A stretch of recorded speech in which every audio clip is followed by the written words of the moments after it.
Jacob Wetterling was born on the 17th of February in 1978 in St. Joseph's, Minnesota. His parents, Patty and Joseph, also had 3 other children, Carmen, Amy, and Trevor. St. Joseph was considered a safe town with only 25,000 people, so kids rode their bikes around and the police chief didn't even carry a gun around with him. The Wetterlings lived on the outskirts of this small town, so naturally, they were surrounded by dirt roads, long driveways, cornfields, bushes, and trees, and the neighbors were spread apart. Growing up, Jacob seemed like the sweetest little boy. He was in the 6th grade and loved watching football. He played hockey and basketball. On a beautiful sunny day, Jacob and his dad woke up earlier than the birds to go fishing. The two came home in time to catch the Vikings versus the Detroit Lions football match. Afterward, the father and son went for a nice indoor ice skating session. Meanwhile, Jacob's mother Patty had a dinner planned with some of her friends that night, so they left just before sunset. They weren't planning on being out late, so they let the kids stay home by themselves except for Amy, the eldest daughter, who was out at a friend's house that night, so only the boys were home. Trevor, who was 10, and Jacob and his friend Aaron, who were both 11. The 3 boys were relaxing at home, eating some pizza, but then they decided that they wanted to rent a movie. There was a local Tom Thumb 15-minute bike ride away from the house, so they called up their mothers and asked if they could go, and she didn't allow it. So Trevor thought of the old, if mom says no, just ask dad thing, and he called his father, who agreed as long as they wore reflective vests and carried flashlights. On the way there, the boys heard some rustling in the cornfields, but shrugged it off as irrelevant noises from some stray animal. So they kept riding, eventually reaching Tom Thumb, successfully got the movie they wanted, and began heading back home. It was so dark by the time they were riding back home to the point where by the time they reached Jacob's house, all the light from the town faded out. Before they could reach home, however, they needed to pass this gravel road, which was 2 to 3 minutes away from the Wetterlings' house. At this gravel driveway, they got stopped by a man who was walking towards them with a black mask on and a full black outfit. The man pointed to a ditch nearby and said, "I have a gun. Put your bikes in that ditch and get in yourselves face down." At first, the boys thought it was some older kid playing a prank on them until the man questioned with a raspy voice how old they were. Trevor said 10. The man told Trevor, "Get up, run away to the bushes, and do not look back. And if you don't run as fast as you can't, and if you look back, I will shoot you."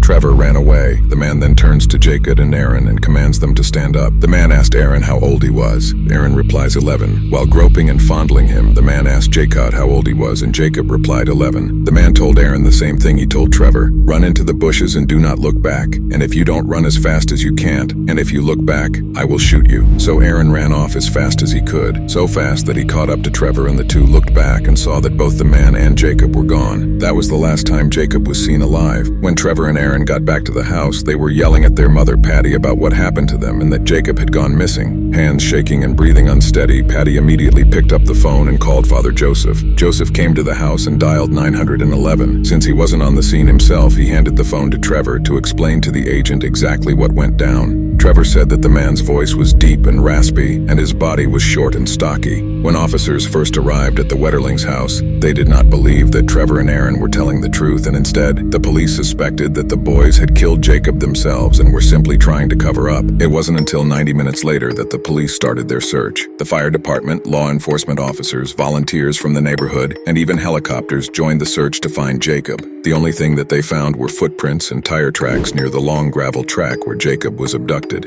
Funnily enough, there was one man at the end of the road standing with his hands in his pocket. This man was Mr. Dan Rossi, an elementary music teacher at St. Joseph's. Mr. Rossi woke up after hearing his dog bark near the window and saw headlights driving down his driveway, then turned around and left. He didn't think too much of it and went to bed. But later he was woken up by his dog barking again, but this time not to the headlights of one car, but to a few flashlights outside. Mr. Rossi thought that it was a group of bandits stealing his firewood, so he went out to confront them. And to his surprise, it was a big group of men, so he got intimidated and went home to call 911. 911 replied that it was just police officers and that there was a search going on in town for a missing boy. The following day, the whole town knew about Jacob being abducted, and the media jumped in and got a whole bunch of coverage from a whole bunch of people, and the news went nationwide. The Wetterlings constantly had people over at their house. There were hundreds of officers working on this case, police from all around Minnesota, and even the FBI at one point. At one point following the disappearance, thousands of people made a human chain down the main road road. They were still searching for Jacob using bloodhounds, helicopters, ATVs, and even police on horseback got involved too. The Wetterlings did interviews almost every single day to get more leads and to keep Jacob's name out there. It quickly turned into one of the biggest single missing child cases in the history of the United States, with 70,000 leads in on this case. Despite this, however, they still weren't able to find any clues as to where Jacob had gone missing,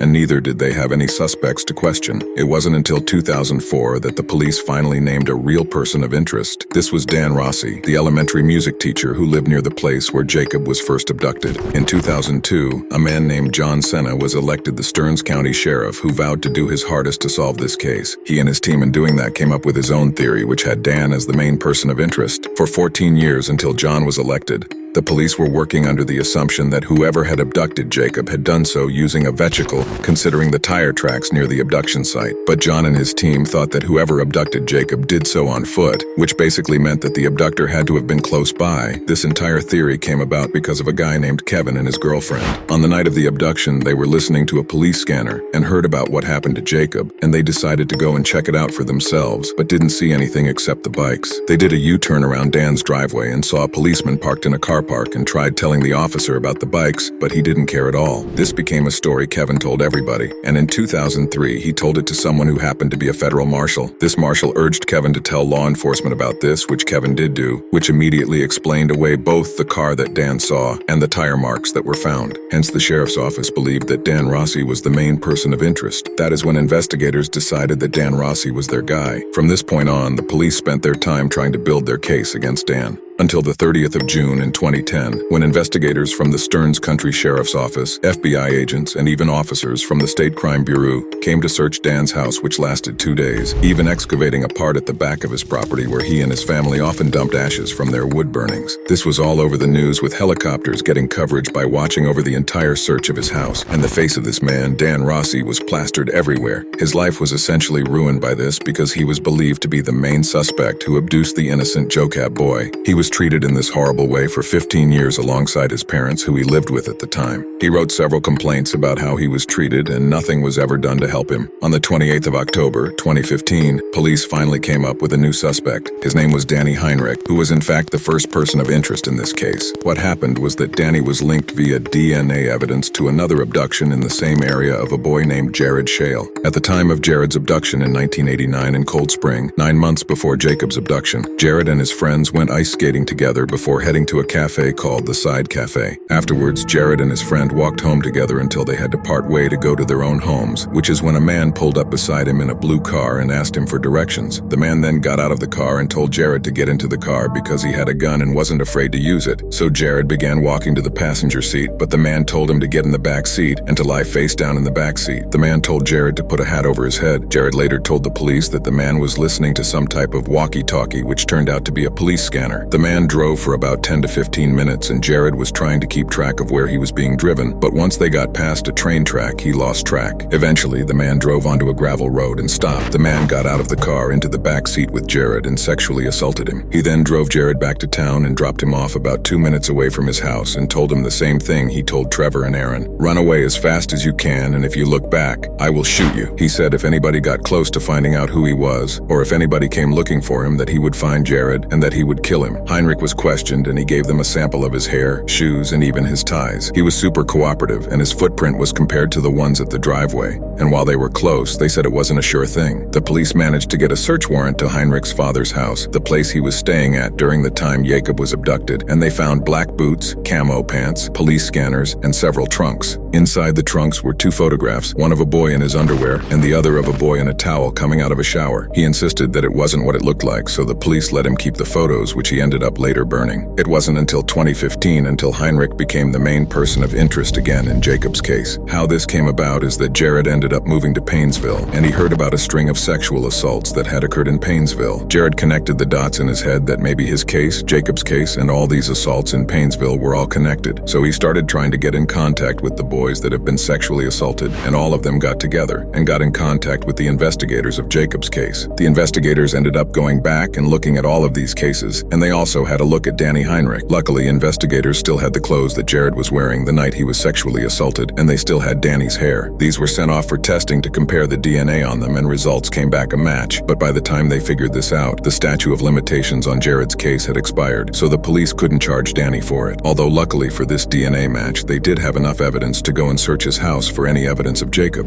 So on the 28th of July, 2015, investigators found duct tape and handcuffs in Heinrich's kitchen drawer, as well as 4 bins full of boys' clothing and a whole bunch of VHS tapes from over a decade, all filmed by Heinrich, all of young boys conducting unethical lewd behaviors. They also found 19 binders full of child pornography. Because of all this, Heinrich was charged with 25 counts of possession and receipt of child pornography. Heinrich spent a year in jail waiting for his trial date. 3 weeks before trial, his lawyers came up with one of the most embarrassing plea deals ever. They asked Heinrich not to be charged at all if he confesses to abducting and murdering Jacob and shows investigators where Jacob's body is remains, and instead walks away with 1 charge of child pornography, which carries a maximum sentence of 17 to 20 years. Jacob's parents astonishingly agreed to the plea out of the want to see where their little boy was buried. Heinrich's confession was extremely detailed and made the case that much more melancholy. Within a few short sentences, Heinrich definitively reaffirmed what Jacob's parents dreaded for the past 27 years. Despite Jacob's parents lighting a candle on a cupcake on Jacob's birthday every year, Jacob was long dead. Jacob's parents' hope for nearly 3 decades crushed just like that. Heinrich confessed that on the night of the abduction, he drove around St. Joseph's with no rhyme or reason. He ended up driving down the dead-end road that led to the Wetterling's house, and in doing so, he saw 2 boys making their way into town. So he decided to park his car in the gravel driveway until they come back. He said that when they got back, he did exactly what Trevor and Aaron described to the 911 dispatcher. He told the boys to throw their bikes in the ditch and get in it themselves. He said he handcuffed Jacob and put him in the front passenger seat and drove away, and that while driving away, Jacob was crying and asking what he did wrong. Heinrich had a police scanner in his car, and he heard a bit of activity on, so he told Jacob to lean forward and duck down so nobody could see him. Eventually, Heinrich drove out of St. Joseph's and headed back to Painesville. He pulled over on a side road near a gravel pit, and he told Jacob to get out of the car and took the handcuffs off. He told Jacob to undress and to start touching himself. He then sexually assaulted Jacob, and Jacob started to cry, and he said he was cold and that the just wanted to go home. So out of uncontrollable anger, Heinrich told the boy to get dressed and get back into the car. Shortly after this happened, Heinrich said he saw a patrol car drive by. He thought it was after him, which caused him to panic. The panic caused the man to command Jacob to turn around, took a gun from inside his jacket, and Jacob fell to the floor shortly afterwards, lifeless. Heinrich ended up leaving Jacob's body there, and he went home where he stayed for a few hours before going back with a shovel and tried to bury Jacob's corpse. He tried digging a ditch, but the shovel turned out to be too small, so he went to a nearby construction site and took a Bobcat construction vehicle and drove it over to where Jacob's body was and buried him. After returning the Bobcat, Heinrich realized that he forgot to bury Jacob's shoes, so he went back to the burial site, took the shoes, and threw them near a nearby river. Oddly, Heinrich returned to the burial site about a year later and decided to move Jacob's body to a nearby cow pasture in a hole about 2 feet deep. This is the location he ended up leading the investigators to. When the investigators went to see the remains, they brought a metal detector with them, but it turned out to be useless because the red vest Jacob wore the night he was abducted was sticking out of the grass at the cow pasture for the past 27 years.